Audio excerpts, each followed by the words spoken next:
यस्मिन्निदं सदात्मतया विभाति माया विवेक विधुति सजीवाहि बुद्धि तं नित्यमुक्त परिशुद्ध विबुद्ध तत्वं प्रत्यूढ़ कर्म कलिल प्रकृतिं प्रपद्ये। तो श्री सनत कुमार जी ने आगे कहा, और इस प्रकार सत्संग को निष्ठापूर्वक जब कोई सेवन करता है, कल विराम के क्षणों में मैंने आपसे यही बात कही थी, यही हमने चर्चा को विराम दिया था कि सत्संग में आना, बैठना, सुनना, कहना ये एक बात है, सत्संग में निष्ठा हो जाना ये दूसरी बात है। निष्ठा हो जाना अर्थात आपने अपनी पूर्ण श्रद्धा उस भाव को समर्पित कर दी, आप भीतर से दृढ़ हो गए, भाई अब हमको जब भी प्राप्ति होगी तो इसी की कृपा से, इसी के प्रसाद से प्राप्ति होगी। कहीं ना कहीं तो हम सब की निष्ठा है। लोभी की निष्ठा धन में होती है, कामी की स्त्री में होती है, तो ऐसे ही हम सब की निष्ठा भी कहीं ना कहीं तो है। वो निष्ठा हमारी सत्संग में हो जाए, हमको कहीं भी अपने साधन का अभिमान न रहे, हम सदा इसी विचार में, इसी भाव में रहें, स्थित हो जाएं, हमको जो भी प्राप्त होगा ना वो सत्संगति की ही कृपा से प्राप्त होगा। साधन भी जो हो रहा है वो भी कृपा है। कोई ये कहे कि यहाँ इतना सुंदर सत्संग हो रहा है, यहाँ इतनी सुंदर चर्चा हो रही है, इससे क्या होगा, प्रभु की कृपा होगी, नहीं, इससे प्रभु की कृपा नहीं, प्रभु की कृपा है तो ये सब हो रहा है। इस सब के मूल में भगवान की कृपा ही है, भगवत कृपा का ही ये प्रसाद है। आगे पीछे दाएं बाएं ऊपर नीचे सब कृपा है, कृपा से ही पोषित ये वातावरण है। ये कोई मानवीय प्रयास नहीं है, इसमें किसी का पुरुषार्थ नहीं है। आगे पीछे दाएं बाएं क्या है, वैसे एक श्री जी की कृपा है। इसीलिए आपसे मैंने कहा था उस कृपा का अनुभव करें, उस कृपा की याचना करने की आवश्यकता नहीं है, उस कृपा का अनुभव करें हम। ऐसे अंग्रेजी में कहते हैं काउंट योर ब्लेसिंग्स। तो सत्संग में हमारी निष्ठा हो, निष्ठापूर्वक हम सत्संग का सेवन करें। और निष्ठापूर्वक यदि कोई सत्संग का सेवन करेगा तो सबसे पहले तो उसको विमल विवेक की प्राप्ति होगी, और फिर विवेक स्थिर हो जाएगा, उसकी मति संशयात्मिका से निश्चयात्मिका हो जाएगी। और कहते हैं जैसे ही मति निश्चयात्मिका होती है, जैसे ही वो आंख के आगे से वो पर्दा हटता है, तब ये समझ में आता है बोले कोई दूसरा था ही नहीं। लाली मेरे लाल की जित देखूं तितला। जो परिस्थिति कल हमको प्रभावित कर रही थी, कभी सुख देती थी, कभी दुख देती थी, जो सदा हमको द्वंद्व में डाले थी, जब इस बात का बोध हो गया, अरे वो परिस्थिति नहीं है, उसके मूल में क्या है, मेरे प्रियतम की इच्छा है, मेरे प्रभु का प्रसाद है, बस उसी क्षण ये मन, ये चित्त द्वंद्व से मुक्त हो जाता है।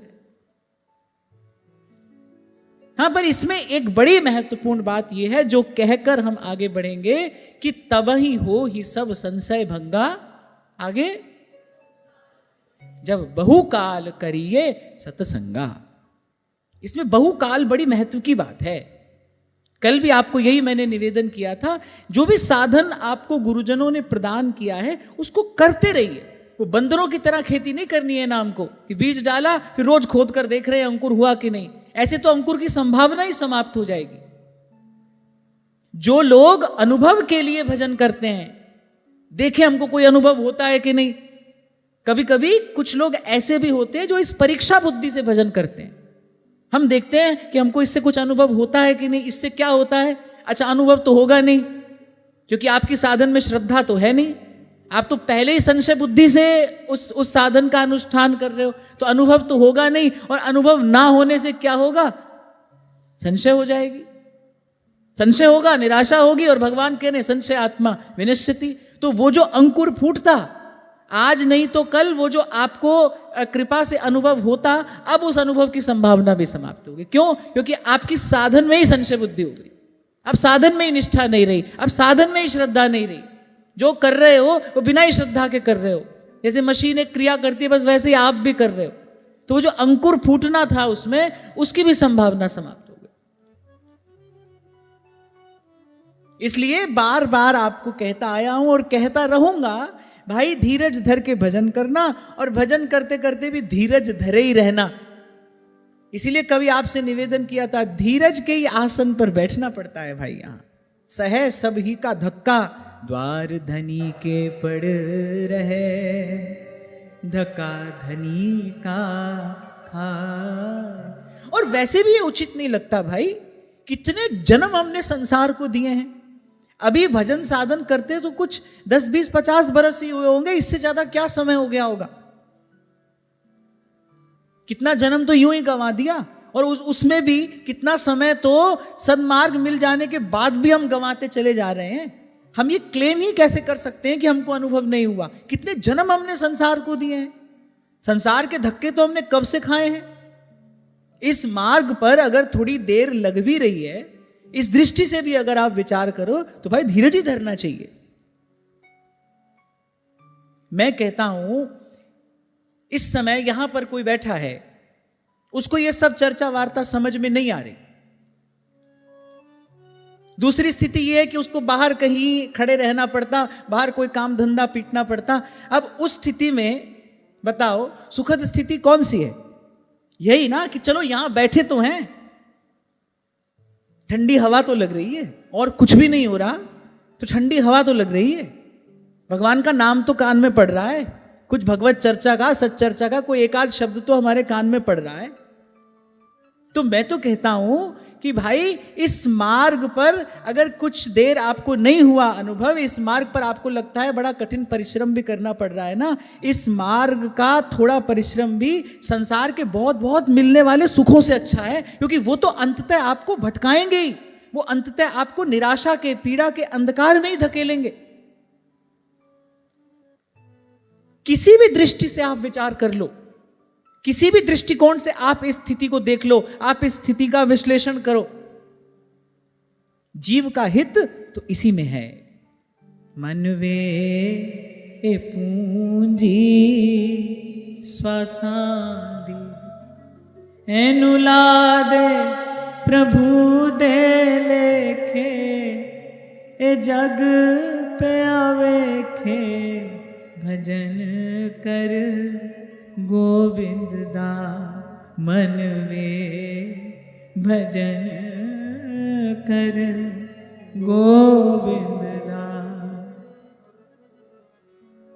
अगला श्लोक बड़ा ही सुंदर है और मेरा बड़ा प्रिय श्लोक है। यत पाद पंकज पलाश विलास वक्त्या, करमाशयं ग्रथितमुद्ग्रथयन्ति सन्तः, तद्वन्न रिक्तमतयो यतयोऽपि रुद्ध, स्रोतो गणास्तमरणं भज वासुदेवम्। बड़ा सुंदर, बड़ा मधुर श्लोक है। कह रहे संत महात्मा, एक एक शब्द बड़े ध्यान से सुनना, आनंद आएगा। कह रहे संत महात्मा, भक्त भावुक, जिनके चरण कमलों के अंगुली दल की छिटकती हुई छटा का स्मरण करके अहंकार रूप हृदय ग्रंथि को जो कर्मों से गठित है छिन्न भिन्न कर डालते हैं, उस ग्रंथि से सदा सदा के लिए मुक्त हो जाते हैं। जैसे गोस्वामी जी कह रहे हैं ना, जड़ चेतन ही ग्रंथि परी गई, भीतर एक गांठ है। ये शब्द समझ ना आते हो तो मैं आपको सरल शब्दों में समझाता हूं। भीतर एक गांठ है। अब भीतर गांठ हो, कितने भी मखमली बिछौने पे आप सो, पर वो जो भीतर की गांठ है आपको सोने नहीं देगी। जैसे पांव में कांटा गड़ जाए, गड़ गया पांव में कांटा, अब आपके लिए किसी ने मार्ग पर फूल बिछा दिए, पर वो मार्ग पर बिछे हुए फूल आपको सुख नहीं देंगे भाई। क्यों? क्योंकि तो आपके पैर में ही कांटा गड़ा है। ऐसे ही जड़ चेतन ही ग्रंथि परी गई। अच्छा, एक और बड़ी महत्वपूर्ण बात, बड़ा अद्भुत रहस्य इस स्तोत्र में उद्घाटित हुआ है कि वो जो गांठ पड़ी है कैसे पड़ी है? बोले जो नहीं करना था ना वो किया, उसके कारण वो गांठ पड़ी, और वही करते रहे तो वो ग्रंथि और गाढ़ी और गाढ़ी और गाढ़ी होती चली गई। कर्म के कारण ही वो ग्रंथि पड़ी है। विचारणीय बात है, कर्म के कारण ग्रंथि पड़ी है, और जीव कर्म करने को विवश है तो वो करेगा क्या? कर्म प्रधान विश्व करी राखा, कर्मण्येवाधिकारस्ते। हमारे हाथ में तो है ही केवल कर्म करना, और उस कर्म के कारण क्या होता है? उस कर्म के कारण ये ग्रंथि पड़ती है। जड़ चेतने ग्रंथि पड़ी गई। अब हम करें क्या? बताओ क्या करें?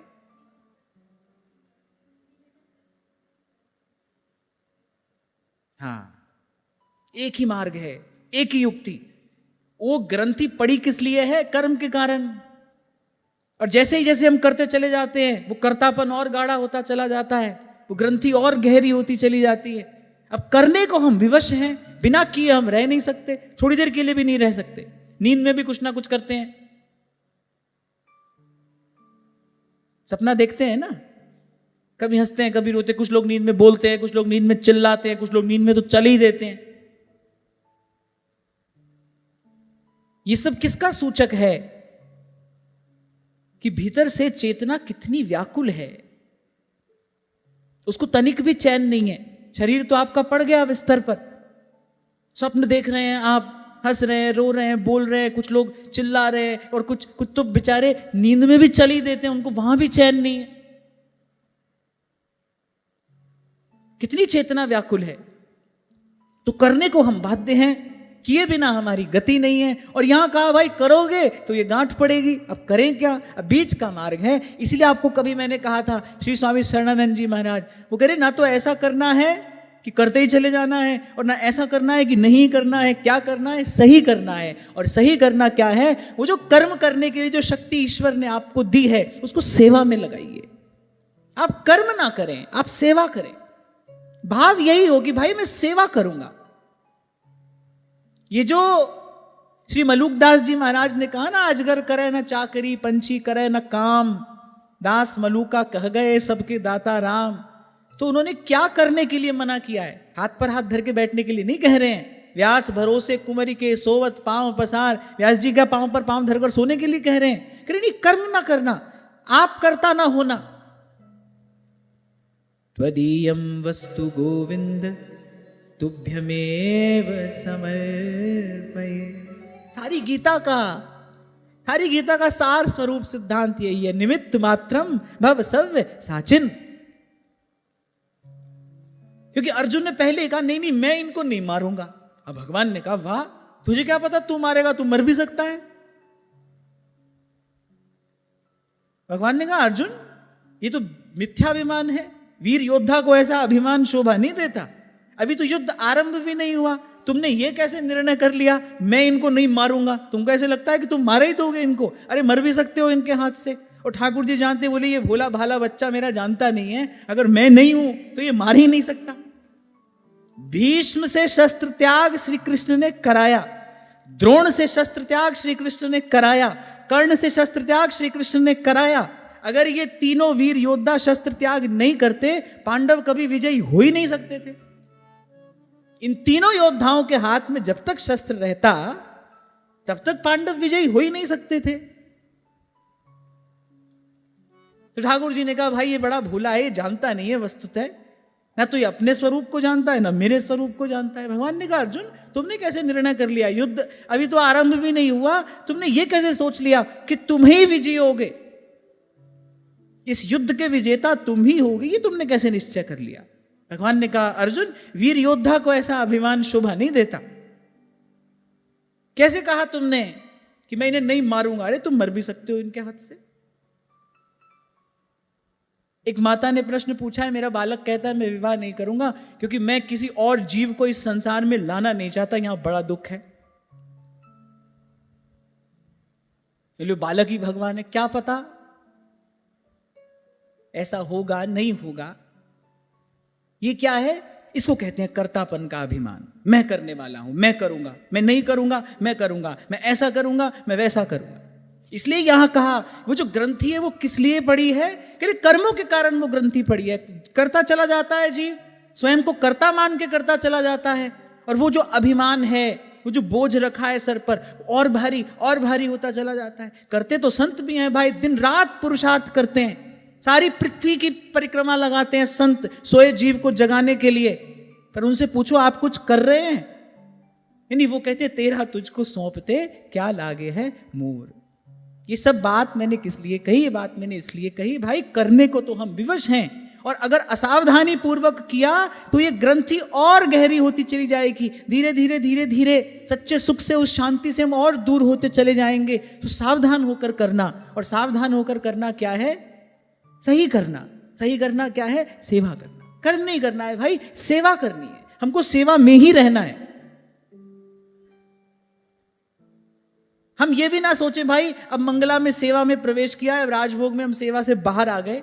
ना ना, हमको सेवा में ही रहना है। जो करना है वो श्री जी की सेवा ही है, उसको श्री जी की सेवा ही जानकर समझकर करना है। श्री जी को ही दृष्टि में रखकर, श्री जी को ही भाव में रखकर, श्री जी को ही स्मरण में रखकर वो सेवा हमको करनी है। जब तक कर्म है तब तक कर्म का बंधन है, सीधी बात। जब तक आपके जीवन में कर्म है तब तक कर्म का बंधन है। और पराधीन सुपनेहु सुख नाही, जब तक बंधन है तब तक दुख है। आप कितना भी अपना इंतजाम करो, खूब करो, एक एक सुविधा सामग्री आप जुटा लो, और आप जानते हो आपने भीतर का सुख नहीं पाया। यह आपकी दौड़ बता रही है कि आपको भीतर कुछ नहीं मिला।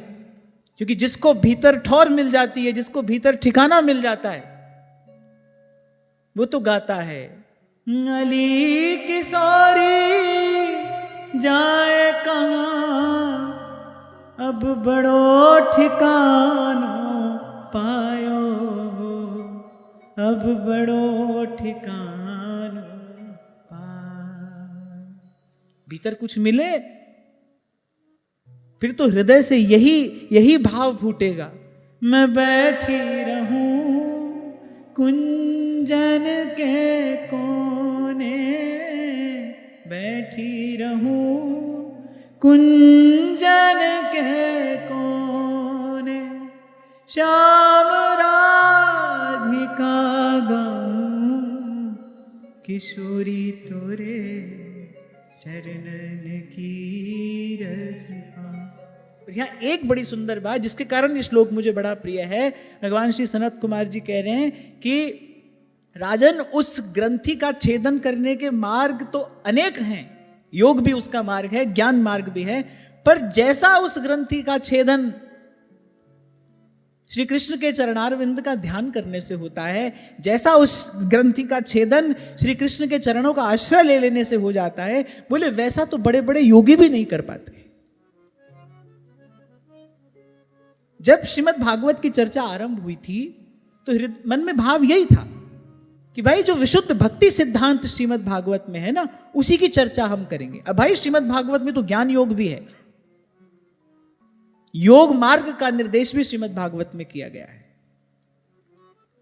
पर मेरे मन का भाव ये था कि जो विमल भक्ति सिद्धांत है, जो मन को समेटकर श्री कृष्ण के चरणारविंद में ले जाकर समर्पित करने की सामर्थ्य रखता है, उस भक्ति सिद्धांत का हम आस्वादन करेंगे। इसलिए श्लोक बड़ा प्रिय है। फिर गाता हूं मैं, यत्पाद पंकज पलाश विलास भक्त्या,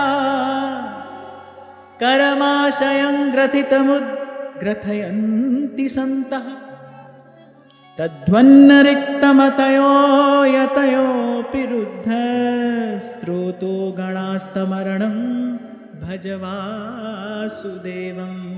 कुछ तो है इस भाव में ऐसा। सब कहने के बाद फिर आज जगत गुरु भगवान शंकराचार्य कहते हैं, भज गोविंदम भज गोविंदम गोविंदम भज मूढ़ मते। श्री गोस्वामी जी एक बड़ी सुंदर बात कहते हैं, दक्ष सकल लच्छन जुत सोई, जाके पद सरोज रति होई। श्री जगदम्बा जानकी जी ने श्री रघुनाथ जी से यही तो कहा, नाथ सकल सुख साथ तुम्हारे, सरद विमल विधुवदन निहारे। नाथ सकल सुख साथ तुम्हारे, सरद विमल विधुवदन निहारे। नाथ सकल। देखो, श्रद्धा होना हमारे पास यदि श्रद्धा हो तो ये सद्ग्रंथ, ये सच्छास्त्र इतने समर्थ हैं कि अपने अल्प से सेवन से हमको सदा सदा के लिए भगवत चरणारविंद की शरणागति प्रदान कर सकते हैं। मैं तो कई बार कहता हूं, मानस में श्रद्धा हो तो मानस का एक ही वाक्य संसार से सदा सदा के लिए उपरत कर देने के लिए पर्याप्त है। उमा कहूं मैं अनुभव अपना। कौन कह रहा है ये बात? पहली बात तो देखो ये बात कह कौन रहा है? तुम त्रिभुवन गुरु वेद बखाना। जो त्रिलोकी के नाथ हैं, जो त्रिभुवन के गुरु हैं, वो ये बात कह रहे हैं। और फिर एक बात होती है जो ऐसे ही साधारणतया कही जाती है, और एक बात होती है ये कहकर कही जाती है, भाई ये मेरा अनुभव है। जैसे हमारे महाप्रभु जी ने कहा, यह जिए जान, ये उसी कोटि का वाक्य है। श्री महाप्रभु जी ने जो श्री व्यास जी से कहा ना, जय श्री हित हरिवंश प्रपंच बंच सब काल ब्याल को खायो, यह जिए जान श्याम श्यामा पद कमल संग सिर नायो, अंतिम बात है ये उसी कोटि का वाक्य है जो महादेव कह रहे हैं, उमा कहूं मैं अनुभव अपना, सत हरि भजन जगत सब सपना। कितने पुराने भक्त हैं, प्राचीन भक्त हैं। श्री काक भुसुंडी जी वो कह रहे हैं, निज अनुभव। जहां अनुभव शब्द आ जाए वहां कान खड़े हो जाने चाहिए। अनुभव है भाई ये किसी का, संसार में भी साधारणतया किसी व्यक्ति का अनुभव, वो भी कभी कभी काम आ जाता है। कहते हैं अनुभव सबसे बड़ा गुरु है। क्यों? क्योंकि अनुभव में पथ प्रशस्त करने की सामर्थ्य होती है, उसमें एक प्रकाश है। There is a light in experience. अनुभव में एक प्रकाश है, और ये तो किसका अनुभव है? त्रिभुवन गुरु का अनुभव है। वहां काक भुसुंडी कह रहे हैं, निज अनुभव, निज अनुभव सुन कहूं खगेसा। एक और बात, अनुभव कहा किसको जाता है? किसी अपने को ही कहा जाता है। राह चलते को पकड़ के आप अपना अनुभव नहीं बताते। जिस पर आपकी दया होती है, कृपा करुणा होती है, ममता होती है, जिसके प्रति वात्सल्य होता है, स्नेह होता है, उसको आप अपने हृदय का अनुभव कहते हैं। अरे जीवन भर करके व्यक्ति कमाता क्या है? अनुभव ही तो कमाता है। एक बड़े उच्च पद से अगर सुयोग्य व्यक्ति रिटायर हो जाए ना, तो कभी कभी सरकार फिर उसको लेकर आती है, अपनी किसी विशिष्ट प्रक्रिया का हिस्सा उसको बनाती है। क्यों? क्योंकि बड़ा अनुभवी व्यक्ति है, उसके पास बड़ा अनुभव है। वो अनुभव बहुत काम की वस्तु है। ये किसका अनुभव है? जिसका आदर स्वयं महादेव कर रहे हैं। वो कह रहे हैं, निज अनुभव सुन कहूं खगेसा, बिन हरि भजन न जाहि कलेसा, निज अनुभव। श्रीमद् भागवत के आरंभ में ही एक ऐसा महत्वपूर्ण वाक्य और मिलता है। श्रीमद् भागवत कहने वालों का ध्यान शायद उस ओर थोड़ा कम जाता है। ब्रह्मा जी ये बात कह रहे हैं आरंभ में, भगवान ब्रह्म कात्स्नरयेन त्रिरन्वीक्ष मनीषया, यदध्यवस्यत् कूटस्थो रतिरात्मन यतो भवे। कह रहे 3 बार सब वेदों के शास्त्रों के पन्ने पलटकर त्रिरन्वीक्ष मनीषया, और ब्रह्मा जी जैसी मनीषा किसकी होगी?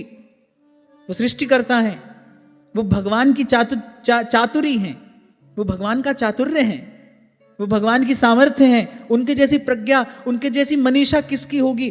तो 3 बार सब पन्ने पलटकर भली प्रकार से देखकर विचार कर ब्रह्मा जी ने निर्णय किया, भाई सार की बात क्या है कि श्री कृष्ण के चरणों में अनुराग हो जाए, बस यही सार की बात है, यही अंतिम बात है। कृष्णात् परम किमपि तत्त्वहम् न जाने, सोई कवि कोविद सोई रणधीरा, जो छल छाड़ भजय रघुवीरा।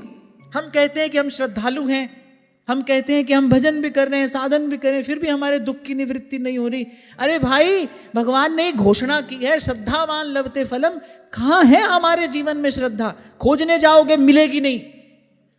कहां है श्रद्धा? अगर इन वाक्यों में श्रद्धा हो, जब कल्याण पथ का निर्देश करना आरंभ किया था भगवान श्री सनत कुमार जी ने, पहली बात क्या कही थी? शास्त्र और गुरु के वचनों में श्रद्धा। और शास्त्र और गुरु में भी पहली बात शास्त्र कही। बोले ये जो सच्छास्त्र हैं, इनका प्राकट्य ही जीव के कल्याण के लिए हुआ है। इसलिए शास्त्र के और गुरु के वचनों में श्रद्धा, अगर इन वाक्यों में हमारी श्रद्धा हो, वस्तुतः हमारी श्रद्धा हो, कैसे लग जाएंगे हम संसार में, कैसे लिप्त हो जाएंगे हम संसार के व्यवहार में। सपने के धन के लिए, स्वप्न में प्राप्त हुए धन के लिए कोई अपनी गांठ की पूंजी देता है क्या? कोई आपसे आज आकर यह कहे लाओ हमको 1000 रुपया दे दो, आज सपने में तुमको 1,00,000 रुपया मिल जाएगा, दे दोगे? उसका हाथ पकड़कर 100 नंबर पे फोन और घुमाओगे, मेरे हमको ठगने के लिए आया है। कोई आपको यह कहे कि लाओ हमको 100 रुपया दो, आज सपने में तुमको 1,00,000 रुपया मिलेगा, हम ही दे देंगे, आकर दोगे उसको? स्वप्न के धन के लिए, स्वप्न की संपत्ति के लिए कोई अपनी गांठ की पूंजी खर्च करता है? पर जरा देखो, अपने आप को बुद्धिमान कहने वाले इसका विचार करें, कर तो यही रहा है जीव। संसार क्या है? स्वप्न है। और ये कह कौन रहा है? मैं नहीं कह रहा, आप नहीं कह रहे, कौन कह रहा है? उमा कहूं मैं अनुभव अपना, ये उनका अनुभव है कि भाई ये स्वप्न है। और इसके लिए हम गंवा क्या रहे हैं? हरदम हीरा लाल है। संत कह रहे अरे एक एक तेरी सांस का 3 लोक नहीं दान। ये अमूल्य संपत्ति हम स्वप्न के लिए गवा रहे हैं। कहते अपने आप को बुद्धिमान है, फिर कहते हैं भाई हमारे दुख की निवृत्ति नहीं हो रही, खूब भजन करें फिर भी हमारा दुख तो जा नहीं रहा। अरे खोजो ढूंढो, कहां है श्रद्धा? इन वाक्यों में यदि श्रद्धा हो तो ये इतने विस्तार की तो आवश्यकता ही नहीं है। एक ही वाक्य, एक ही शब्द उस ग्रंथि का छेदन कर देने में समर्थ है। महाप्रभु जी की एक ही बात ने तो व्यास जी को टिकाने ला दिया। एक ही बात, यह जिए जान श्याम श्यामा पद कमल संग सिर नायो। व्यास जी को ये बात, ये स्थिति, ये वृंदावन धाम कैसे प्राप्त हो गया? व्यास जी श्रद्धालु हैं, उनके पास वो श्रद्धा है। और फिर महाप्रभु समर्थ हैं, महाप्रभु समर्थ हैं। व्यास जी तो फिर भी आए थे, भाई थोड़ी बात करेंगे, थोड़ा प्रश्न उत्तर होगा। फिर महाप्रभु समर्थ हैं। व्यास जी का सौभाग्य ये रहा कि श्री महाप्रभु जी के चरणों तक पहुंच गए, महाप्रभु जी की कृपा अवतरित हो गई बस। और यहां श्री सनत कुमार जी का अनुभव है। ये तो भगवान शंकर के भी अग्रज हैं, ये तो शिवाग्रज हैं, ये उनके भी अग्रज हैं। ये कह रहे हैं भाई जय, ये जो हृदय की ग्रंथि है किसी प्रकार से नहीं खुलेगी, मार्ग तो अनेक है, बड़े कठिन है, उसमें पतन का भय है। जैसा सुख जैसा आनंद श्री कृष्ण के चरणारविंद का भजन करने से प्राप्त होता है, अरे जीव को जो सुख भगवत चरणारविंद के आश्रय से प्राप्त होता है वो अन्य किसी भी प्रकार से प्राप्त नहीं हो सकता, नहीं हो सकता। इसलिए सब तज भजिए नंद कुमार, सब तज भजिए नंद कुमार। इसलिए जी सूरदास जी कहते रेवन कृष्ण नाम कह लीजे, कृष्ण नाम रस बह्यो जात है, त्रिषावंत है पीजे। जैसे कोई अपने बालक से कहता है ना, क्यों इतना परिश्रम करते हो, लाओ हम तुमको एक कार्य करने का बड़ा सहज सा मार्ग बताते हैं, इतने में ही हो जाएगा, इतना सब परिश्रम करने की क्या आवश्यकता है। ऐसे हमारे महाप्रभु हम पर कृपा करके कह रहे हैं, अरे देव ऋषि व्यास शुकदास निज कहत सब, अरे क्यों ना बिन कष्ट रस सिंधु को पीजिए। पर कभी कभी मैं देखता हूं कि जब हमारा मन बुद्धि कुटिल हो जाता है ना, तो उसको सीधा मार्ग अच्छा नहीं लगता। कुछ लोग ऐसे भी होते हैं, उनको कहो भाई ये भगवान का नाम है, इसको जपो कल्याण हो जाए, बोले तो ठीक है, कुछ मंत्र बताओ, कोई तंत्र मंत्र यंत्र हमको बताओ, इनाम ये तो हमको भी पता है, ये तो हम भी जानते हैं, कोई मंत्र बताओ। उनको सीधा सच्चा सरल मार्ग अच्छा ही नहीं लग रहा है। क्यों? क्योंकि बुद्धि कुटिल है। कुटिल व्यक्ति को सीधा मार्ग अच्छा नहीं लगेगा, सरल व्यक्ति को ही सरल मार्ग रुचिकर लगेगा। अच्छा सरल जो है वो कुटिल की ओर नहीं जाएगा। अब जितने भी संतों की वाणी का आप अध्ययन करिए, चिंतन करिए, इन्होंने कितना सीधा सरल मार्ग बताया है। राम सिमर राम सिमर, वैसा कहती हैं, मेरो मन राम ही राम रटे रे मेरो मन, राम ही राम रटे। सूरदास जी याद आ रहे हैं मुझे।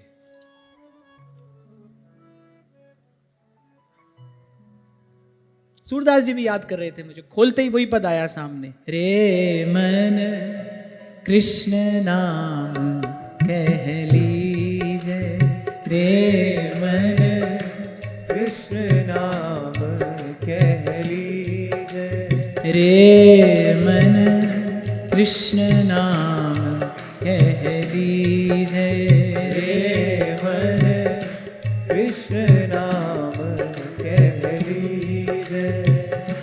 गुरु के वचन अटल करि मानो, गुरु के वचन अटल करि मानो। यहाँ देखो सूरदास जी भी पहली बात यही कह रहे हैं, गुरु के वचन यानी अटल करि मानो। देखो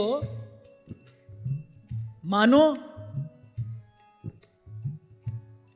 तो सालीग्राम की शिला नारायण है, वही नारायण है। और न मानो तो हरि आए बन दूत दुर्योधन एक न मानी। मानना तो आपको है, ये तो आपके हिस्से का काम है, आप करो, आज कर लो, अभी हो जाएगा। आपको मानना ही तो है, पर झंझट क्या है, कष्ट क्या है? वो जो मान्यता है वो हमने संसार को दी है।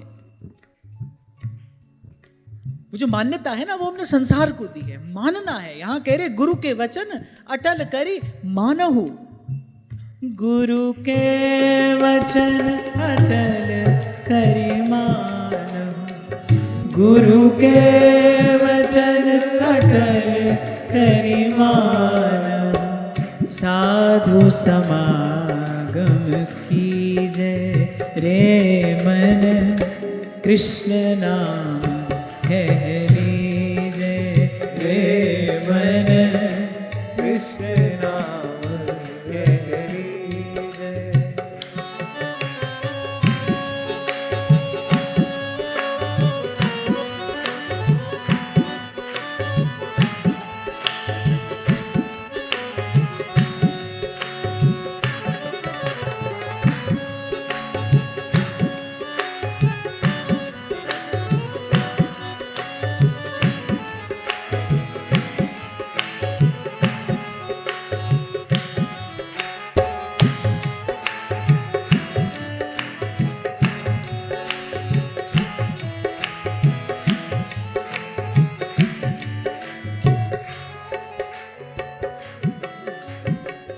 पढ़िए गुनिए भगति भागवत, पढ़िए गुनिए भगति भागवत, और कहा कथि कीजे, रे मन कृष्ण नाम कह लीजे, रे मन कृष्ण नाम कह लीजे।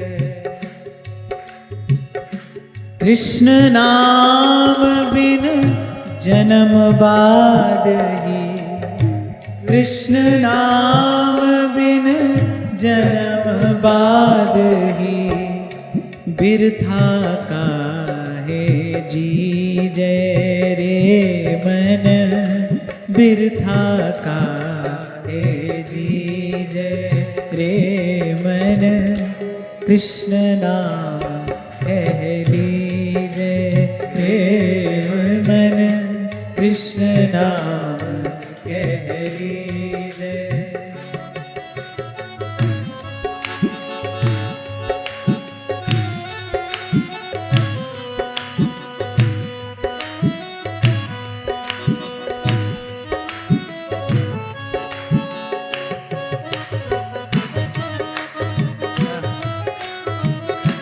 हरि बोल।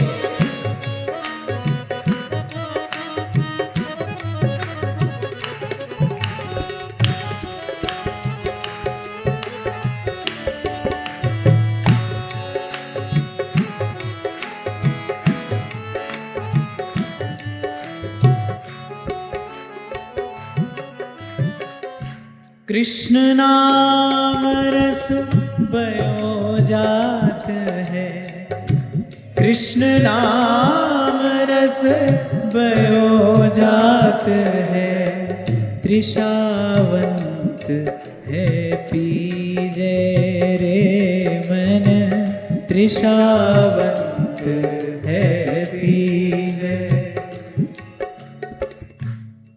एक बड़ी गंभीर बात यहां कही है श्री सूरदास जी ने कि कृष्ण नाम रस बहो जात है, कि नाम का रस, ये नामामृत तो संतों के मुख से, संतों की वाणी से प्रवाहित हो ही रहा है। कि तृषावंत है पीजे, जैसे प्यासा पीता है। देखो प्यास लगी हो तो जल भी अमृत के समान लगता है, कि जैसे कोई प्यासा जल पीता है ऐसे। अब प्यास हमको है नहीं, क्या करें? प्यास ही तो नहीं है। प्यास हो तो हरि नाम तो अमृत है, अमृत है हरि नाम हमारा। कि छोड़ विषय रस पीना क्या, और हरि नाम नहीं तो जीना क्या। प्यास ही तो नहीं है। प्यास कैसे लगती है? कैसे लगती है प्यास? जब आप पसीना बहाते हैं। इतनी तो समझ होगी, परिश्रम करोगे भूख लगेगी, पसीना बहाओगे प्यास लगेगी। ऐसे ही निष्काम भाव से गुरुजनों की आज्ञा में रहकर अपने कर्तव्य कर्म का निर्वाह करते रहोगे, उसमें श्रम होगा, उसमें अवश्य श्रम होगा, उसमें श्रम है, लेकिन वो श्रम सुंदर है, सुखद है। वो हरि नाम की प्यास आपके भीतर जगाएगा, और जब वो प्यास जगेगी तब ये नाम अमृतोपम प्रतीत होगा। कृष्ण नाम रस बयो जात है, कृष्ण नाम रस बयो जात है, तृषावंत है पीजे रे मन, तृषावंत है पीजे रे मन, कृष्ण नाम है लीजे रे मन, कृष्ण नाम कह लीजे। सूरदास हरि शरणता किए, सूरदास हरि शरणता किए, जन्म सफल कर लीजे रे मन, जन्म सफल कर लीजे रे मन, कृष्ण नाम कह लीजे रे मन, कृष्ण नाम कह लीजे। मनमोहना मुरलीधरा, नंद नंदना राधा माधवा, हे मनमोहना मुरलीधरा, नंद नंदना राधा माधवा, हे मनमोहना मुरलीधरा, नंद नंदना राधा माधवा, हे मनमोहना मुरलीधरा, नंद नंदना राधा माधवा, हे मनमोहना मुरलीधरा, नंद नंदना राधा माधवा, हे मनमोहना मुरलीधरा, नंद नंदना राधा माधवा, हे मनमोहना मुरलीधरा, नंद नंदना राधा माधवा, हे मनमोहना मुरलीधरा, नंद नंदना राधा माधवा, हे मनमोहना मुरलीधरा, नंद नंदना राधा माधवा, हे मनमोहना मुरलीधरा, नंद नंदना राधा माधवा, हे मनमोहना मुरलीधरा, नंदनंदना राधा माधवा मनमोहना मुरलीधरा नंदनंदना राधा माधवा। सूरदास हरि शरणता किए,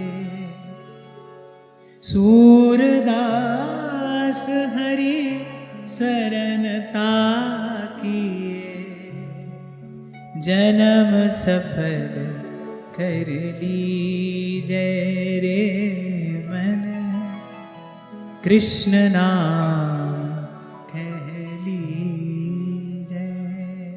कह रहे पढ़िए सुनिए भगति भागवत और कहा कथि कीजय। फिर जब कहने सुनने के लिए श्री कृष्ण की कथा है तो कुछ और क्यों कहना सुनना है।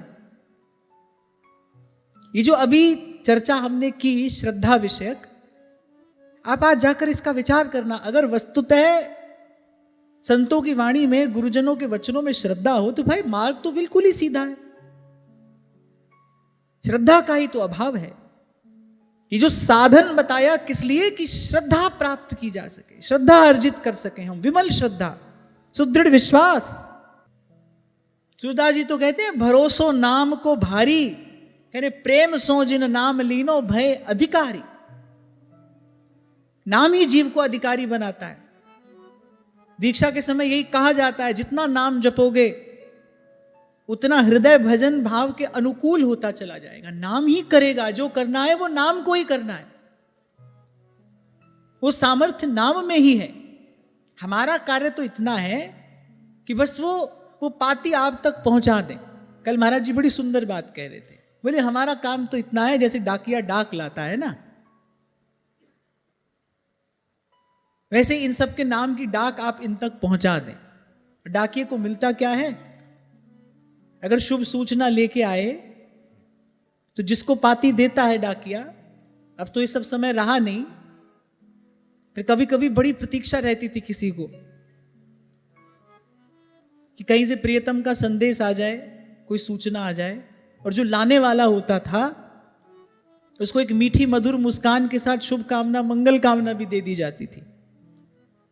उसका काम केवल इतना है, उस किसी की पाती है किसी तक पहुंचानी है। ऐसे ही जैसे हमारा काम तो भाई इतना है, वो पाती वो संदेशा आप तक पहुंचाना है। इसके बदले में हमको क्या मिलेगा, हमको आपकी शुभ कामना मिलेगी, हमको आपका आशीर्वाद मिलेगा, मंगल कामना मिलेगी। जो करेगा वो तो नाम ही करेगा। हमारा कार्य बस इतना है कि किसी भी प्रकार से आपकी गतिमति नाम की ओर कर दी जाए। संत की सेवा नाम ते है, नाम ते है।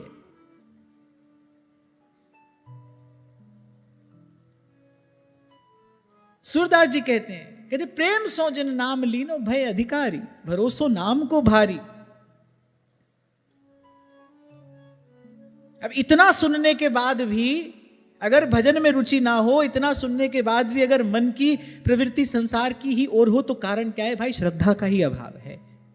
जो पहली मांग है, जो पहली चीज चाहिए वही हमारे पास नहीं है, क्योंकि प्रथम हृदय श्रद्धा जो करे। अब वो कहां से प्राप्त हो, उसी लिए कहा कि भाई निष्काम भाव से अपने कर्तव्य कर्म का अनुष्ठान करना, संत जनों की संगति में रहना।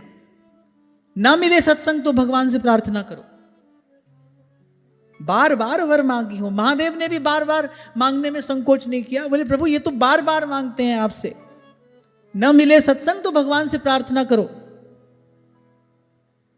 कि प्रभु मेरी ओर कृपा दृष्टि से देखी, क्योंकि जब आप किसी की ओर कृपा दृष्टि से देखते हैं, संत विशुद्ध मिलहि परि तेहि, चित वही राम कृपा करिजे।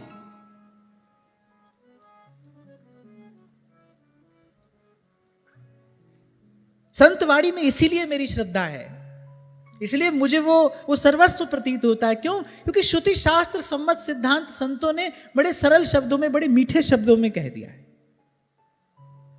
भाई ये श्लोक तो समझना थोड़ा कठिन है। सूरदास जी ने यही बात कितने सरल शब्दों में कह दी, पढ़िए सुनिए भगति भागवत और कहा कथि की जय रे मन कृष्ण नाम कह लीजय। और फिर मैं तो ये भी कहता हूं कि कुछ ऐसा भी है जहां तक वेद शास्त्र नहीं पहुंच पाए। संतों की वाणी में वो सब तो है ही जो वेद शास्त्र में कहा गया है, संतों की वाणी में कुछ ऐसा भी है जहां तक वेद शास्त्र भी नहीं पहुंच पाए। वो संतों को ही प्राप्त हुआ है, वो अनुभव संतों का ही है, वो उन्हीं का हृदय जानता है। और वो कहते हैं, हो कहता आंखन की देखी। और इस विषय में भाई सब संत, सब सुघड़ सयाने एक मत हैं, एक मत। सूरदास हरि शरणता किए, सूरदास हरि शरणता की। जिस लालसा भरी दृष्टि से संसार का रूप, संसार की वस्तु देखते हो ना, सूरदास जी करिए उसी लालसा भरी दृष्टि से श्री कृष्ण के चरणों को देखो। का जानो कब भाग जगी है। हे प्रभु, कब ऐसा दिन आए जब भोर से सांझ आपकी सेवा हो, आपका स्मरण हो, आपके प्यारे जनों का संग हो। कभी सच्चे हृदय से मांग कर देखना, प्रभु देते हैं कि नहीं देते। अवश्य देते हैं भाई, क्यों नहीं देंगे। यहां कोई भजन करता है तो इससे केवल भजन करने वाले का हित थोड़ी होता है। नाम जपत मंगल दिशि दस हूं, भगवान कह रहे मद भक्ति युक्तो भुवनम पुनाति।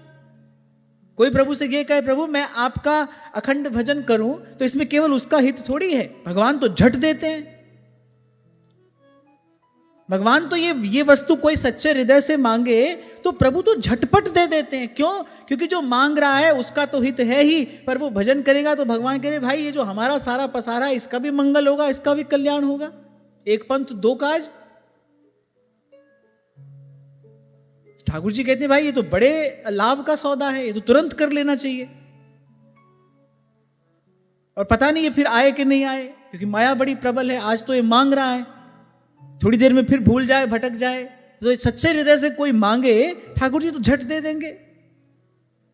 सच्चे हृदय से कहिए प्रभु से, कहते रहिए अब प्रभु कृपा करहूं इहि भांति, सब तज भजन करहूं दिन रात। एक और बात संतों की वाणी का चिंतन करने से हाथ आती है, संतों ने इससे कम कुछ नहीं मांगा। वो ये नहीं कह रहे थोड़ी देर आपका भजन करें, कोई नहीं कह रहा है ऐसा। सब यही कह रहे हैं साधु संगति करूं अनु दिन राति, सब तज भजन करूं दिन राति। क्योंकि बड़े चतुर सयाने हैं भक्त, उन्होंने ये तो देख ही लिया है भाई सच्चा सुख तो यही है। अब सच्चा सुख यदि प्राप्त हो रहा है और देने वाला देने को तैयार भी है, फिर थोड़ी देर के लिए सच्चा सुख क्यों पाना है। ऐसी मत दीजै मेरे ठाकुर,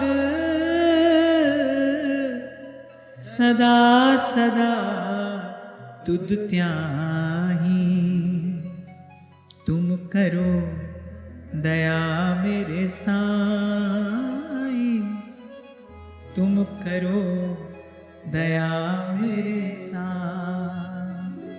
और कम से कम भाई मेरा अनुभव तो यही कहता है, मेरे गुरु ने मेरा जिन श्री कृष्ण से परिचय कराया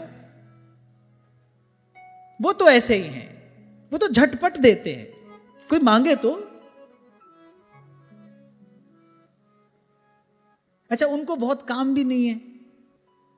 महाराज जी कह रहे हैं हमको तो बहुत काम है। हमको, उनको नहीं, हमको बहुत काम है। और यही झंझट है, यही काम करते करते काम तमाम हो जाता है। कहता है ना कोई कहने वाला, सुबह होती है शाम होती है और उम्र यूं ही तमाम होती है। ऐसी काम तमाम हो जाता है, काम में ही काम तमाम हो जाता है।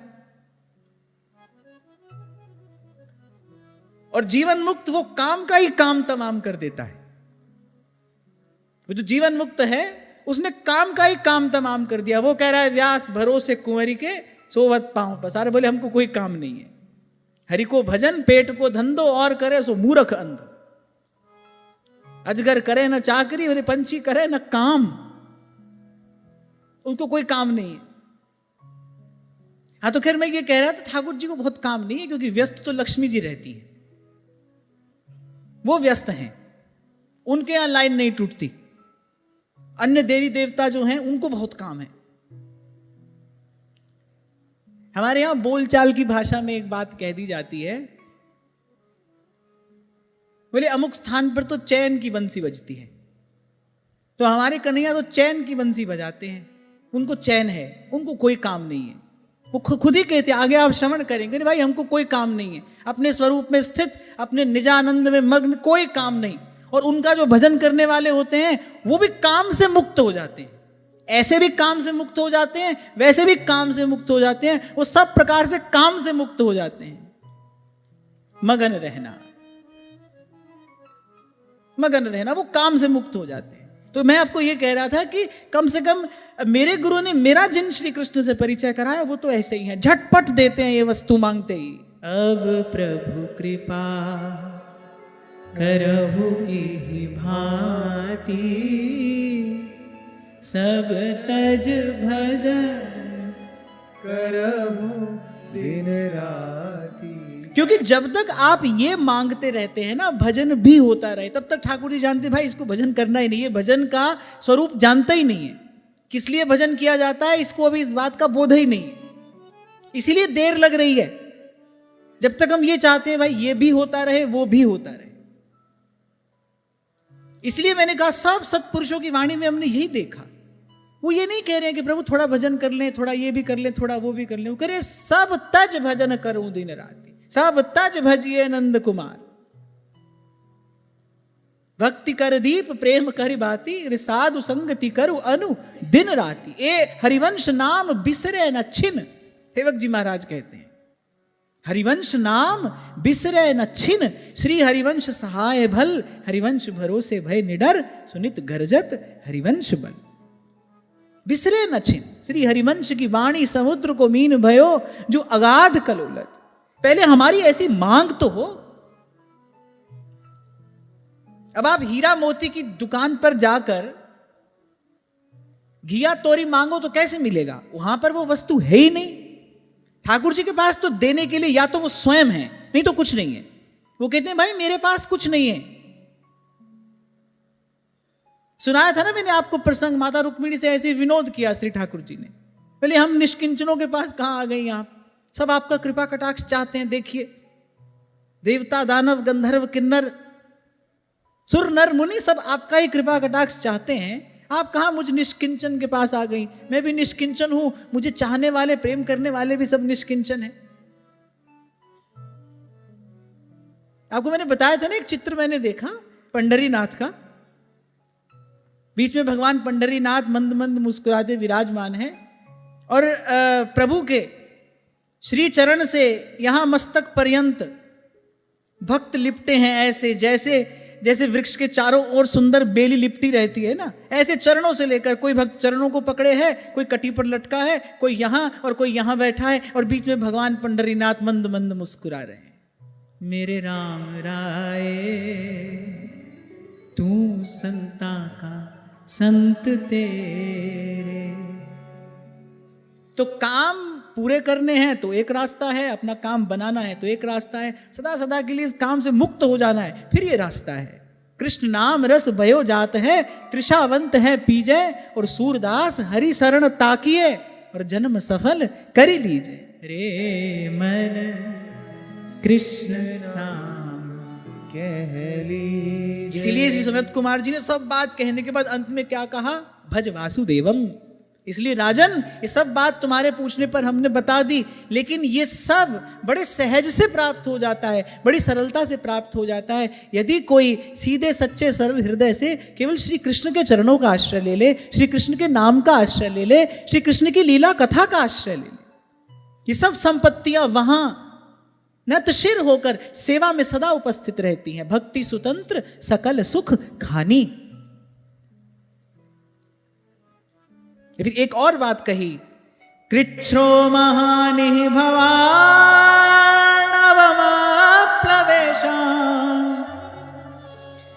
षड्वर्ग न क्रम सुखेन तितीरशन्ति। तत्त्वं हरेर्भगवतो भजनीयमङ्घ्रिम् कृत्वोडुपं व्यसनमुत्तरदुस्तराणम्।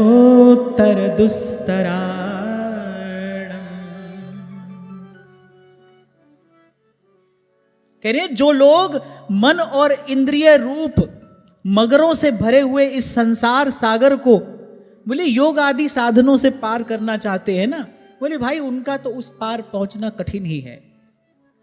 और ये बात कौन कह रहा है? भगवान श्री सनत कुमार कह रहे हैं। कोई साधारण व्यक्ति बात नहीं कह रहा है कि उसकी बात पर ध्यान नहीं भी दोगे तो चलेगा, या तो ध्यान देना पड़ेगा, ध्यान देना चाहिए। जो अपना हित चाहता हो उसे तो भाई सत्पुरुषों की बात पर ध्यान देना चाहिए। भगवान सनत कुमार कह रहे हैं, बोले मार्ग तो और भी हैं, योग आदि मार्ग भी हैं, तो बोले उससे उस पार पहुंचना कठिन ही है। क्यों? क्योंकि उन्हें कर्णधार रूप भगवान का आश्रय नहीं है, वो स्वयं करता है। मैं कभी कभी एक उदाहरण दिया करता था कि आप एक बच्चे को एक गेंद उछालने के लिए कहो, वो उछाल देगा। अब नन्हा सा बालक है, उसमें कितना बल है, कितनी शक्ति है? गेंद ऊपर जाएगी, वापस लौट आएगी। अब किसी प्रौढ़ व्यक्ति को दो गेंद उछालने के लिए, वो उछालेगा तो गेंद थोड़ी और ऊपर जाएगी, पर वापस लौट आएगी। अब किसी महाशक्तिशाली व्यक्ति को आप दो गेंद उछालने के लिए, तो हो सकता है गेंद बहुत ऊपर चली जाए पर वापस लौट आएगी, वो आकाश नहीं छू सकती। जैसे ध्रुवदास जी ने कहा ना, ये तू बौना आकाश फल चाहत है मन माही, ताको एक कृपा बिना और जतन का चुनाई। तो अपनी सामर्थ्य से कोई करे तो थोड़ा और आगे पहुंच जाएगा, और आगे पहुंच जाएगा, भाई ब्रह्मा हो जाएगा बस, और क्या। पर क्षीणे पुण्य मर्त्यलोकम विशंति, लेकिन वो गेंद वापस जरूर लौट कर आएगी, क्योंकि भगवान का आश्रय नहीं है। अभी 2 दिन पहले हम ये चर्चा कर रहे थे, किसी पहाड़ से एक पत्थर उठाकर आप उस पहाड़ को मारो, 1000 बार मारो, और आप कहो कि भाई ये तुम्हारा ही पत्थर है, तुमसे हटने के लिए कह रहा है, हट जाओ, वो हट जाएगा? नहीं हटेगा। ऐसे जीव क्या है? वो कंकड़ सा है। माया क्या है? वो पहाड़ है। भगवान कह रहे मम माया दुरत्यया दैवी येषा गुणमयी, और ये 3 गुणों वाली जो ये मेरी माया है, बोले दुरत्यया है। मामेव ये प्रपद्यन्ते, और मैंने आपसे पहले भी कहा था, जहां एव शब्द का प्रयोग किया जाए वहां समझ लीजिए भाई इसके अतिरिक्त अब और कोई विकल्प नहीं है। एव शब्द,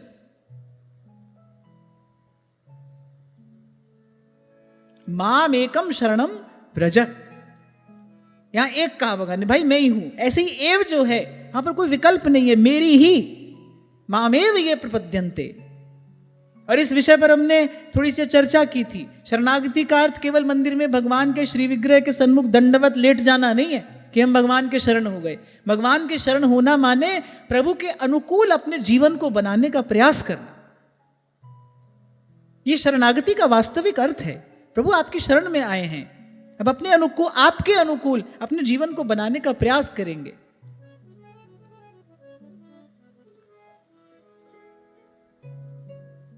तो यहां भगवान सनत कुमार जी कह रहे हैं, बोले भक्ति के अतिरिक्त, प्रभु का आश्रय लेने के अतिरिक्त कोई यदि इस मार्ग पर चलना चाहे तो बोले मार्ग तो है, भगवान ना नहीं करते, और वो किसी से कहते भी नहीं हमारा आश्रय लो।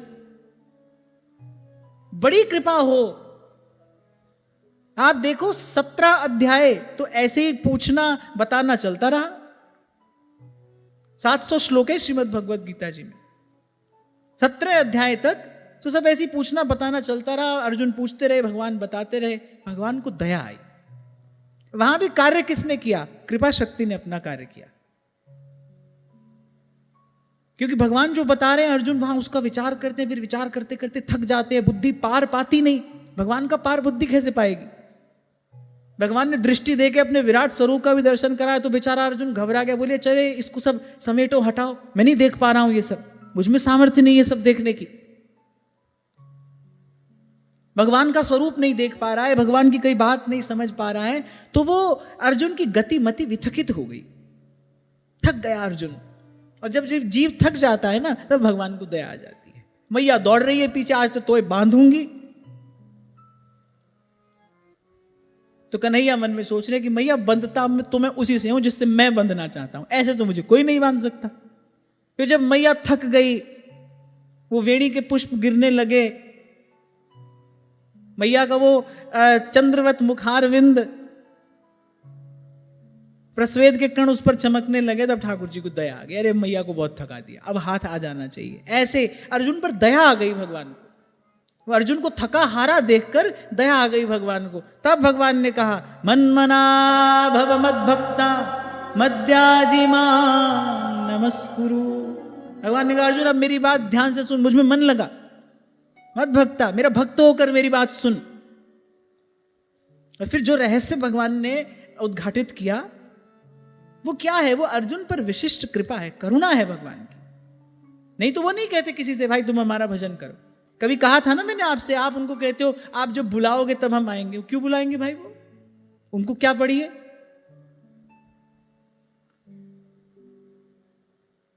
और हम कोई ऐसे बढ़िया फूल के पौधे भी नहीं है जिससे भगवान के घर आंगन का सौंदर्य बढ़े।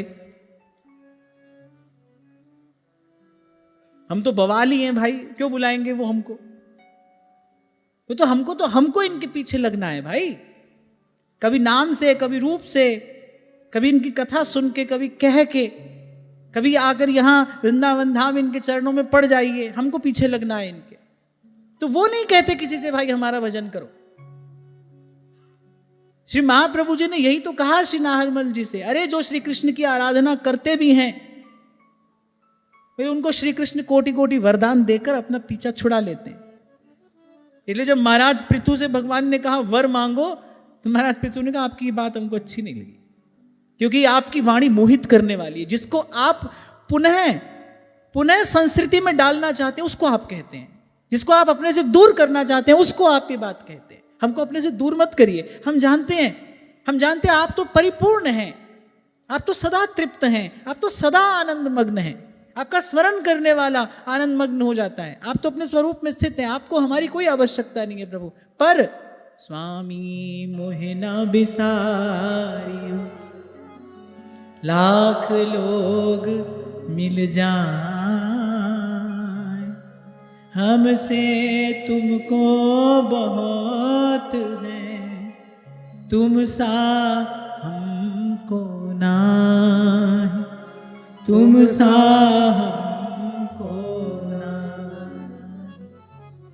इसलिए अंत में श्री सनत कुमार जी ने कहा, राजन इस सब बात तुम्हारे पूछने पर हमने बताई, पर बोले तुम तो भगवान के ही आराधनीय चरण कमलों को नौका बनाकर, बोले अनायास ही इस दुस्तर समुद्र को पार कर लो, इन सब बातों में मत पड़ो। अनेक अनेक मार्ग हैं, अनेक अनेक विधियां हैं, पर भगवान के चरण कमल ही नौका है। और कल हम बात कर ही रहे थे, जहाज पर कोई एक बार बैठ जाए, फिर भले बीच में उसको नींद आ जाए, कुछ भी हो, पर जहाज पर बैठा है तो भाई उस पार पहुंच ही जाएगा। समाश्रिताये पद पल्लव प्लवं महत्पदं पुण्ययशो मुरारे भवाम्बुधिर वत्सपदं परं पदं पदं पदं यद् विपदां तेषां। नहीं तो भाई अगणित द्वंद देह के पथ है, तुम बिन तारन को समरथ। तो श्री मैत्रेय जी विदुर जी को कथा सुना रहे कि विदुर जी श्री ब्रह्मा जी के आत्मज्ञानी पुत्र श्री सनत कुमार जी से इस प्रकार आत्म तत्व का उपदेश पाकर फिर महाराज पृथु को बड़ा संतोष हुआ, उनको तृप्ति का अनुभव हुआ, भूरी भूरी प्रशंसा महाराज पृथु करने लगे। और एक बड़ी सुंदर बात महाराज पृथु कहते हैं, कृतो मेनुग्रह पूर्वं हरिणार्तानुकंपिता तमापादयितुं ब्रह्मन् भगवन् यूयमागता। बोले दीन दयालु श्री हरि ने मुझ पर जो कृपा की थी ना, मुझे उस कृपा को पूर्ण करने के लिए आप पधारे हैं। प्रेम बिना राम नहीं और राम बिना संत नहीं, पलटू सत्संग वरदान मांगे। सत्संग मिल जाना ये भगवान की पूर्ण कृपा है। सब दिया भगवान ने, सत्संग नहीं दिया। तो कुछ नहीं दिया। सतगुरु मिला तो सब मिला,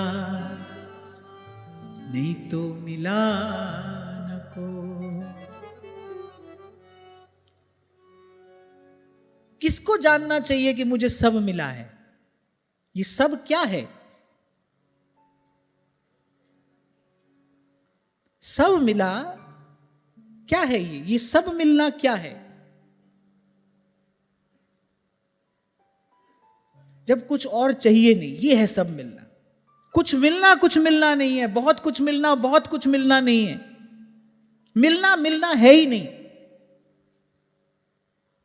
वस्तुतः किसी वस्तु का, किसी स्थिति का, किसी संपदा संपत्ति का पाना है ही नहीं, क्योंकि वहां तो पाने के साथ खोना नियत है।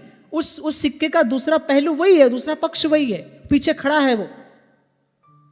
हाथ में सिक्का हो तो किसी भी प्रकार से भाई उसका दूसरा पक्ष दिखाई नहीं पड़ता, पर है तो ना, वो सदा संग है, सदा साथ है, वो दोनों है, तभी वो सिक्का पूर्ण है। ऐसे ही कुछ मिलना नहीं है, कुछ पाना है ही नहीं। ये जो कहा कि सदगुरु मिला तो सब मिला, क्या मिला? क्या मिला? अब कोई कबीर जी की इस बात का विचार करे, भाई गुरु मिलेगा सब मिल जाएगा, सब माने बंगला, घोड़ा, गाड़ी, नौकर चाकर सब मिल जाएगा, पर सबका अर्थ क्या है? करे जाको कछु न चाहिए सोई शहंशाह। उस कामना की निवृत्ति हो जाना, यह है सब मिल जाना। जैसे मैं कई बार आपसे कहता हूं ना, किससे नहीं जीत सकता कोई? जो लड़ना ही नहीं चाहता उससे कोई जीत नहीं सकता। ऐसे किसको सब मिला? यन लब्धवा पुमांग अमृतो भवति, सिद्धो भवति, तृप्तो भवति। यत् प्राप्य, नारद जी कह रहे हैं, यत् प्राप्य न किंचित वांछति, न शोचति, न द्वेष्टि, न रमते, नोत्साही भवति।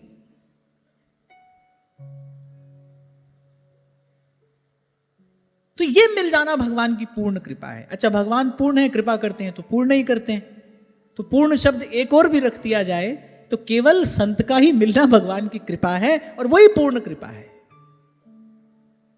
तो महाराज पृथु ने कहा, बोले भगवान ने जो मुझ पर कृपा की थी ना, उसको पूर्ण करने के लिए आप पधारे। माने आप नहीं आते तो कृपा पूर्ण नहीं होती, आपने ही आकर कृपा को पूर्ण किया है।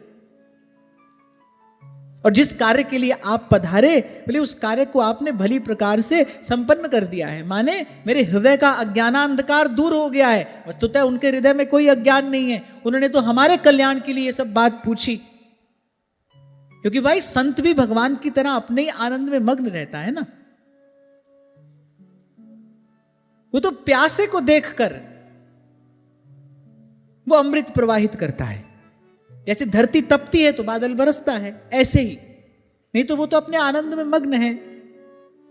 महाराज पृथु ने सब किस लिए पूछा कि भाई मैं पूछूंगा तो उत्तर में जो भी श्री सनत कुमार जी कहेंगे उससे अस्मदादि जीवों का कल्याण होगा, हमारा कल्याण का पथ प्रशस्त होगा। तो कहा कि आप जिस कार्य के लिए पधारे थे उसे आप लोगों ने भली प्रकार से संपन्न कर दिया है। अब कहा कि भाई मैं इसके बदले में आपको क्या दूं?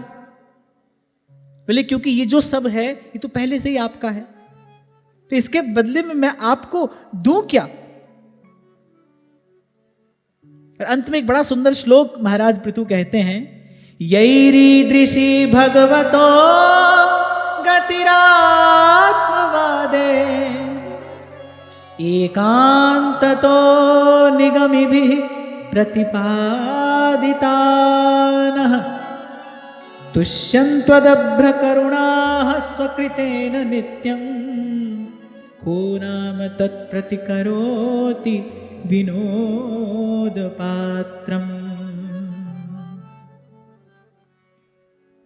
बोले पहले तो आप वेदों के पारगामी विद्वान हैं, आर पार की सब बात आप जानते हैं, कोई ऐसा रहस्य नहीं है जिसको आप ना जानते हो, कुछ ऐसा नहीं है जो आपसे छिपा हो। और आपने किस प्रकार मंथन करके ये सार स्वरूप सिद्धांत हमारे सन्मुख रख दिया कि भाई जिसको इस दुख से सदा के लिए पार होना हो तो श्री कृष्ण ही एकमात्र आश्रय हैं। भज वासुदेवम भज गोविंदम भज गोविंदम गोविंदम भज मूढ़ मते। बोले और तो आपको क्या दें? बोले आपके लिए यही मंगल कामना करते हैं कि इस दीनोद्धार रूप कर्म से आप सर्वदा संतुष्ट रहें। कितनी सुंदर बात महाराज पृथु कह रहे हैं। भगवान का कला अवतार है ना, विश्वपालिनी कला का अवतार है, इसलिए उनको आपको यही शुभकामना देते हैं कि ये जो दीनोद्धार का कार्य आप कर रहे हैं ना, यही करते करते आप सदा संतुष्ट रहें। यानी आपके माध्यम से, आपकी कृपा से हम दीनों का सदा इसी प्रकार उद्धार होता रहे। एक और बात जो बड़े काम की यहां अंत में कही गई कि को नाम तत्प्रतिकरोति विनोद पात्रम। बोले आपके इस उपकार का बदला कोई क्या दे सकता है? और यदि कोई सोचे कि मैं अपने गुरु को कुछ दूंगा, मैं इन संतों को कुछ दूंगा, बोले इसके लिए प्रयत्न करना भी बोले अपनी हंसी कराना ही है। पहले भी आपसे मैंने कहा था, एक गुरु ही तो ऐसा है जिसको आप कुछ नहीं दे सकते, उसको कुछ नहीं दिया जा सकता एक कृतज्ञता के अलावा। और मैंने कहा था कृतज्ञता की अभिव्यक्ति क्या है? केवल हाथ जोड़ देना कृतज्ञता की अभिव्यक्ति नहीं है। कृतज्ञता की अभिव्यक्ति, वास्तविक अभिव्यक्ति यही है कि उसने जो कहा है, वो जो चाहता है आपसे, उसकी जो आशा अपेक्षा है आपसे, उसको पूर्ण करने के लिए आप अपना तन मन धन लगाएं। गुरु का धन्यवाद करना है ना, तो फिर गुरु का धन्यवाद करना है तो आज से, अभी से, इसी क्षण से अपने कल्याण में लग जाइए। यही गुरु का वास्तविक धन्यवाद है। जो ज्ञान उसने दिया उसका यही सच्चा आदर है। गुरु से नाम पाया है, उसके बदले में दोगे क्या उसको? व्यास नाम सम नाम है, नाम समान न कोई। गुरु को क्या निवेदन करोगे, क्या दे दोगे? यहां महाराज पृथु कह रहे हैं, बोले जो देने का सोचे ना, बोले वो अंत में अपनी हंसी ही कराएगा। क्योंकि संतों को, गुरुजनों को निवेदन करने के लिए कुछ नहीं है, उनको तो केवल हृदय से धन्यवाद दिया जा सकता है। और धन्यवाद की अभिव्यक्ति क्या है कि उनके बताए मार्ग पर तन मन धन से, मनसा वाचा कर्मणा एक होकर चलने का भरसक प्रयास आज से, अभी से आरंभ कर दिया जाए। यही उनका सच्चा आदर है, यही उनको हमारी भेंट हो सकती है। इसलिए पहले दिन से मैं आपसे कहता आया हूं, संसार की कोई वस्तु अपने और अपने गुरु के मध्य मत लाइए।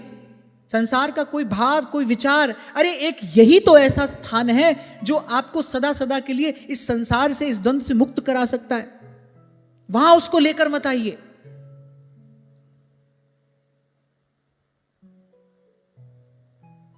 कुछ नहीं दे सकते हम संतों गुरुजनों को क्या दे सकते हैं?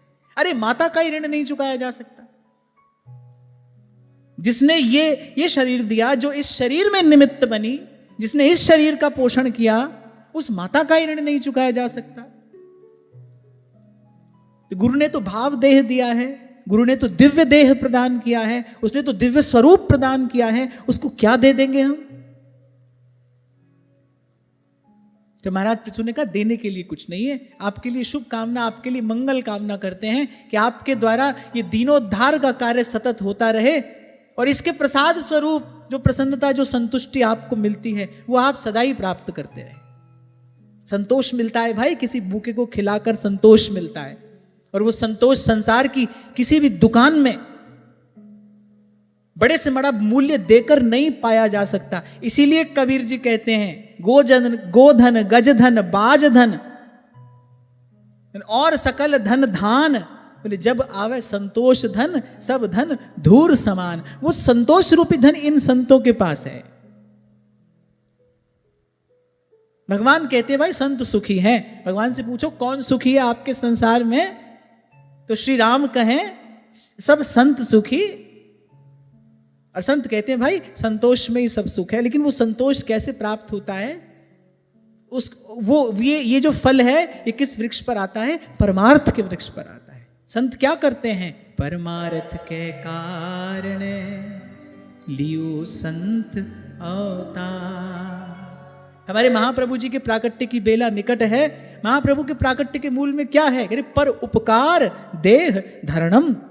परोपकार के लिए वो प्रेम वपु धारण करके इस संसार में प्रकट हुआ, केवल परोपकार के लिए, परमार्थ के लिए।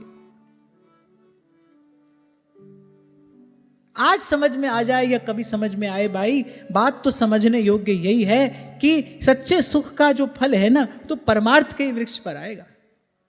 जब तक अपने लिए सोचते रहोगे, अपने लिए करते रहोगे, कर लो, सोचो, दौड़ो, भागो, पाओ, खो, इसकी अपनी अपनी एक पहुंच है, एक सामर्थ्य है, ये उससे अधिक आपको नहीं दे सकता। क्योंकि यहां बात बात में बात कही गई है। एक श्लोक में महाराज पृथु ने सब कुछ कह दिया। बोले पहले तो आपने सब श्रुति शास्त्र का मंथन करके निर्णय दे दिया, भाई भगवान के चरण कमल की नौका में बैठकर ही जीव उस पार जा सकता है, और कोई उपाय नहीं। दूसरी बात, बोले आप ये जो जीवोद्धार कर रहे हैं ना, हम जैसे दीनों का उद्धार कर रहे हैं, बोले इसी से आप सर्वदा संतुष्ट रहें। महाराज पृथु ये भी बता रहे हैं कि भाई इस प्रकार जो परमार्थ में लगता है ना, वो सबसे बड़ा धन पाता है। कौन सा धन? अरे संतोष धन। वो संतुष्ट हो जाता है। इसलिए सच्चे संत की शरण में बैठ मिले विश्राम। इसीलिए संत के पास विश्राम मिलता है, क्योंकि संतोषी है वो, उसने संतोष पा लिया है। यत् प्राप्य न किंचित वांछति, उसे कुछ चाहिए नहीं। क्या दोगे उसे? भाई दोगे तो उसको ना जो लेना चाहेगा, जो लेना ही नहीं चाहता उसको दोगे कैसे? क्या दोगे? इसलिए 2 दिन पहले आपसे मैंने कहा था, आत्म कल्याण करने के जैसी इस सारे अस्तित्व की दूसरी और कोई सेवा नहीं हो सकती। क्या है ना भाई, जेब से थोड़ा धन खर्च कर देना कौन सी कठिन बात है? आसान बात है। सब बड़ी सुंदर व्यवस्था आपने अपने घर में करा दी, बड़ा सुंदर मंदिर बनाया। अब कोई आता है रोज आपके भगवान की पूजा करके चला जाता है, आप उसके बदले में उसको तनख्वाह दे देते हैं। कौन सी कठिन बात है ये? जब तक परमार्थ के लिए पुरुषार्थ नहीं है, तब तक उस क्रिया, उस कार्य को सेवा कहा ही नहीं जा सकता।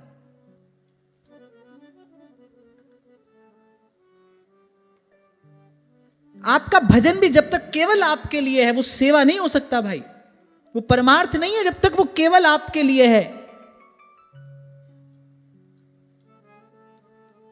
जब हमारे महापुरुष ये कहते हैं, लोकः समस्तः सुखिनो भवन्तु, तब ये सेवा है।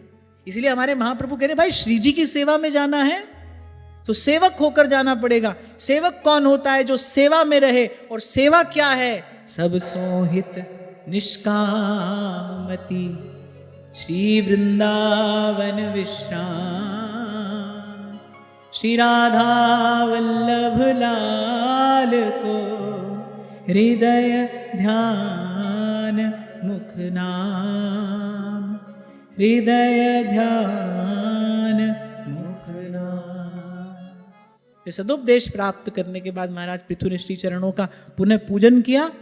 वो आकाश मार्ग से अपने धाम को गए और कह रहे ये सब सदोपदेश पाकर महाराज पृथु को तृप्ति का अनुभव हुआ। इसको कहते हैं सब मिला। गुरु से ज्ञान मिला ना तो सब मिला। हृदय की वो ग्रंथि खुल गई।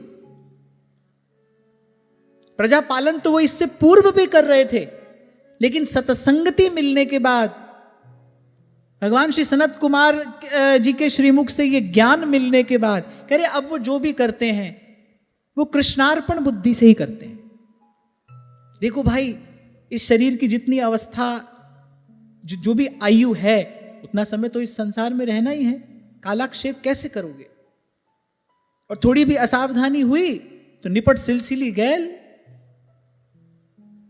एक भी बीज पड़ा भाई फिर तो उसका फल पाने के लिए आना पड़ेगा। मार्ग ही एक है। वैष्णव जन तो तेने कहिए जे पीर पराई जाने रे। जो जहां से आज चर्चा आरंभ हुई, भाई करना हमारी विवशता है, इससे हम बच नहीं सकते, पर सही करें।